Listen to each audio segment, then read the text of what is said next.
Hey everybody, Kennedy Hawk here from the MCM team, and we are going to continue our Fantastic 5 celebration of Marvel Champions' 5th anniversary by going through my favorite 5 cards from the Mad Titan Shadow and Wave 4 follow-on wave. So, let's get underway, joining War Machine and Nebula. So again, congratulations on 5 years of this awesome game. If you've been with us since the beginning, then you've seen us through the highs and lows of Marvel Champions, and we are definitely in a good spot right now. Over the last couple weeks and the next 4-ish weeks, we're going to have a video every Saturday going over my 5 favorite cards from the aspects and deck building pool from each wave. So non-hero cards, basic, the 4 aspects, and eventually the pool aspect. So let's get underway with Mad Titan Shadows and Wave or Cycle 4, according to Hall Heroes. So, Wave 4, highlights of this wave. We had Mad Titan Shadow. It was the conclusion of a 3-box continuing story campaign, which is unheard of at this point in Marvel Championsdom, right? The first 3 boxes connected. We wanted to know what was next. It was very exciting, but it seemed like a conclusion. We got a rewind wave with 4 hero packs, so we had Nebula to reinforce the Guardian trait, we had Vision to reinforce the Avengers trait, same with War Machine and Valkyrie, but Valkyrie also had the Asgard trait, so we were revisiting a lot of things that happened previously in the game, even preparations in some of the aspect cards. So that was really cool. It kind of seemed like it was going to be a greatest hits wave as things were getting previewed and spoiled and things like that. So my memories from this wave, right? The Mad Titan Shadow story was super epic.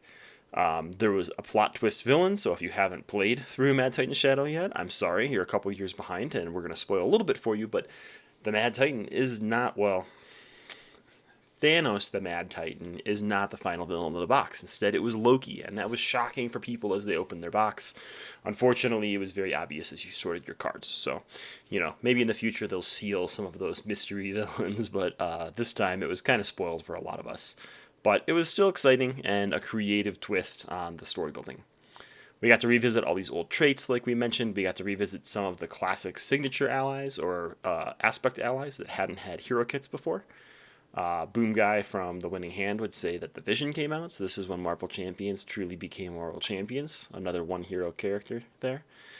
We also got a scenario pack in this wave. I didn't mention it on the last page because I don't like to talk about it, but, the Hood scenario pack came out. It existed. It was an attempt at a new standard 2, which I do not enjoy still to this day. It was a very hard scenario with a lot of surge and a lot of variability, and I think it was supposed to be this pinnacle of Marvel Champions where you could combine all of this modularity, but it just turned into this swampy surge fest, which was not fun for most people. Again, the scenario packs are continuing this tradition of trying things that are way different, and this one, unlike Kang and Green Goblin that we've talked about before, felt like a risk that went too far. What was really exciting in this time is we didn't know what was going to be next. There were leaks and spoilers and all sorts of things and assumptions about what was going to happen, but no one knew. And we'll talk about what happened next in next week's video. But for today, let's get to those 5 favorite cards. So, in slot number 5, we have a leadership card, Sneak Attack. I think this card always comes up in combo decks, and I think a lot of people like it because it's similar to its Lord of the Rings counterpart. So it's a tactic-traded 1-cost leadership event. Action, choose an ally in your hand that shares a trait with your identity, put that ally into play. If that ally is still in play at the end of the phase, discard it. This, to me, is pinnacle aspect design. Now, the costs might not be great, right, because you're putting the card into play from your hand, you're paying 1 for Sneak Attack and Sneak Attack itself, so you're already paying 3. So if it's going to just bring on a 2-cost ally, you may as well just play the 2-cost ally instead. But there's reasons you might want that ally in your discard pile. This might let you play a 2-cost ally and use your extra cards to still play a second ally using Sneak Attack, which could be really cool, especially for some of those expensive allies. I also like that this is a really cool card where it encourages tribal or trait-based deck building, but doesn't force a specific trait. If this had been a Wave 1 card, it would have said, choose an ally with an Avenger trait if your hero has the Avengers trait, and that's super limiting in scope. But here, every time a new faction comes out, right? Spoiler alert, next week is going to be Web Warriors. Web Warriors can use Sneak Attack. There's all sorts of traits every time a new one comes out. We just had the Maria Hill article. Maria Hill could use this for S.H.I.E.L.D., and that would be awesome. So I really, really like the fact that this is a very sneaky way to, support future aspects and team traits and the team traits that were out already, which is really cool. I don't think it's quite seen its like pinnacle deck yet. There's a couple decks that use it really well, and they're kind of built around it. And I think that's something you have to do with this aspect, or with this card, and I'd be excited to see more of those in the future. All right, card number 4, Meditation. So this is another basic card in our list. I wasn't a big fan of Meditation, but everybody else loved it. And I am not an alter ego person. I didn't play a lot of flipping heroes other than Jennifer Walters' She-Hulk, but I can totally see the value in this card. At the end of the day, it can just be spent as a mental resource, but for a 0-cost event as an alter ego action, you exhaust your identity to play a card from your hand, reducing its cost by 3. Basically, that turns this card into a triple resource, but only when you're in alter ego form if you exhaust your identity.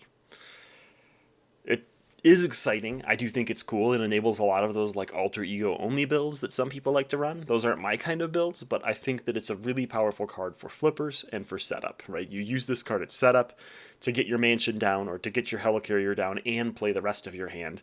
And don't worry about using that hero action on the first turn. Once you're past that first turn, to me, unless I'm playing a flipper, I'm almost wanting to use my hero action either to defend, attack, or thwart every turn. And I say defend, not that I actually want to do it, but sometimes I'm forced to do it. So I think this is a really powerful setup card, and as we get more expensive cards and different varieties of cards, it's one to always check out. I think this will be a really cool card with Maria Hill, since she has like the ability to exhaust her identity to go fish things out. If you can find a way to ready her identity in alter ego form, you can then meditate that thing into play, which could be pretty cool. Card number 3. Throg. All right, here we are, a deep cut ally, at least deep cut for me. We have Throg, the Asgard Guardian traded ally. He's an aggression ally with 1 thwart and 2 attack, each for 1 consequential and 2 health with the response. After Throg enters play, give him a tough status card if you are engaged with a minion. This card is super cool, right? A lot of people at this phase of the game, and still today, use allies to chump block. They throw that ally in front of the villain attack so they don't have to deal with it. Aggression had like a lot of good 2-cost allies for doing that. They had Hulk, they had Spider-Girl, they had all sorts of things, but they had nothing on the stage of Throg, right?